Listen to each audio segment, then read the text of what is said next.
Okay, well, I'll go ahead and get started. Does anybody come in late and still need these handouts that I handed out on Monday?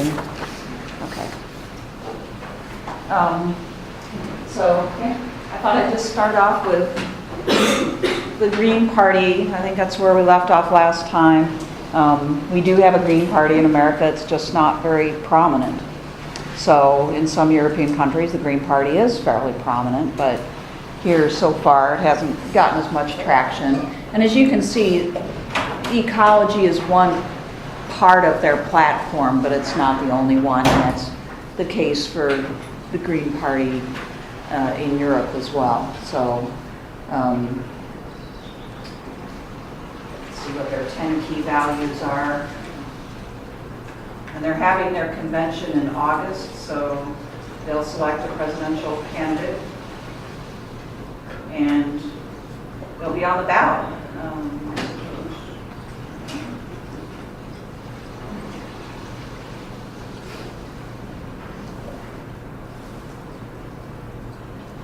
So there's quite a range of principles there.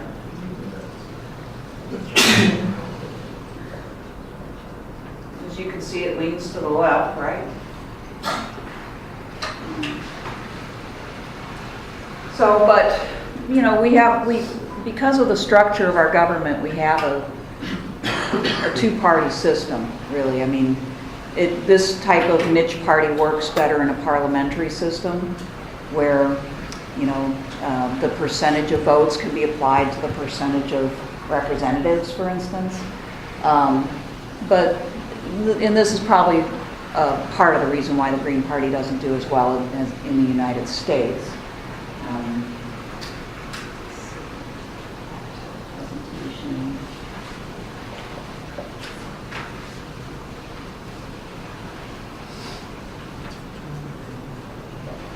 Okay, so what you see here, especially in the last few years, has been more of a focus on political action beyond the ballot box.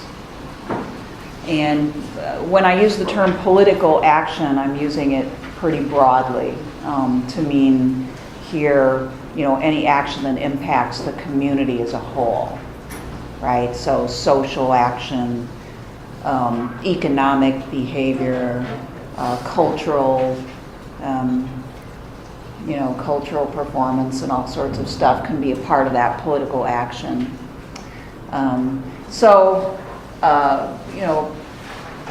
We're seeing messages that are becoming more mainstream in American culture, which used to be sort of relegated to the, back in the Cold War days, if people talked about there being a corporate agenda, they would automatically be kind of struck off the list of, sane people to talk to. But that type of language is used and is taken more seriously now, I think, and is entering maybe even the mainstream of American political rhetoric. And this idea of selling enhanced nature, something I kind of touched on last time, but basically remember the pictures of all the packages, the pretty packages, right? That sell a little bit of rice or a little bit of wheat or a little bit of dairy product inside of a lot of packaging and a lot of stuff that you can't recognize on the label, right? That it supposedly enhances the value of those products and turns 5 cents worth of wheat into $5 worth of product. So you see the argument being made that is and sort of an exploitative situation in which the value of food, it becomes secondary, and the value of the idea or the convenience becomes primary. And then some people can afford this and some people can't. Some people can afford healthy food and some people can't. As food becomes more expensive and it becomes harder to access healthy food. What I mean by circling the perimeter of the grocery store is that, I don't know if you've noticed, but when you go into a grocery store, what you see in the middle of it is mainly packaged stuff, right? So, and I am one of those people who circles the perimeter. In fact, I I don't need to go into a grocery store for the most part, but I do because my mother grocery shops. But when I do go, what happens is I go to the produce, okay, then back into the meat and the eggs. I don't eat dairy, and dog food. Mainly, what I get at the grocery store anymore is dog food. But the reason why this image is important to this movement is because the perimeter has the food that's supposedly whole, right? That's healthy. And the center of the grocery store has all the packaged stuff, the cereals, for instance, right? And that stuff is, 90% of what's in the grocery store. So the guy that we're going to watch on this video is Michael Pollan, is one of the leading, he's really kind of mainstreamed what used to be non-mainstream, which is the organics movement.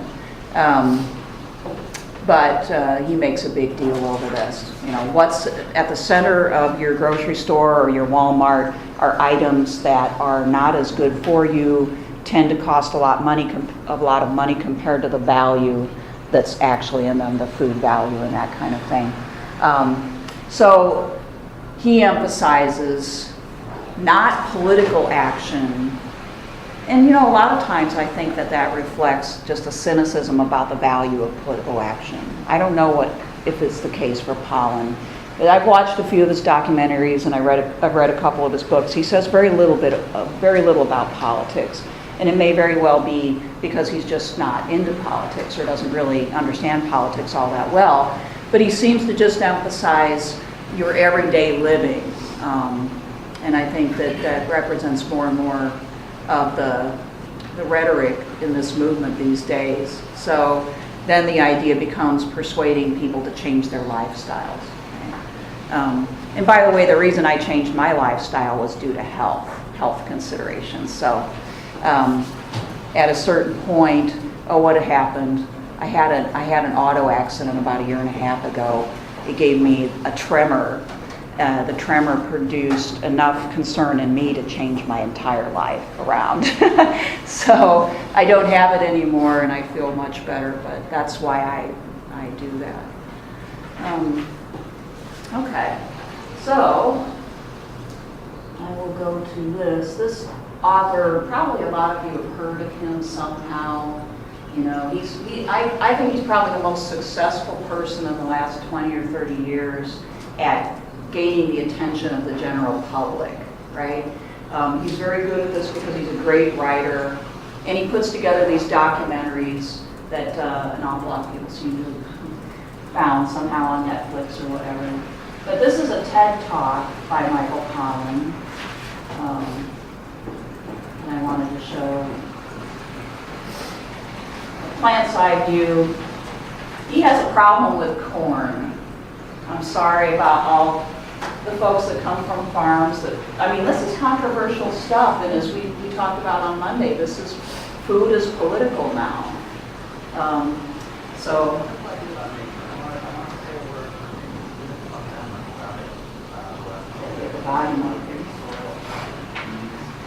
The plants and the animals. And tell you about a tool, a very simple tool that I have found, although it's really nothing more than a literary conceit, it's not a technology, is very powerful for, I think, changing our relationship to the natural world and to the other species on whom we depend. And that tool is very simply, as Chris suggested, looking at us and the world from the plants or the animals' point of view. It's not my idea, other people have hit on it, but I've tried to take it to some new places. Let me tell you where I got it. Like a lot of my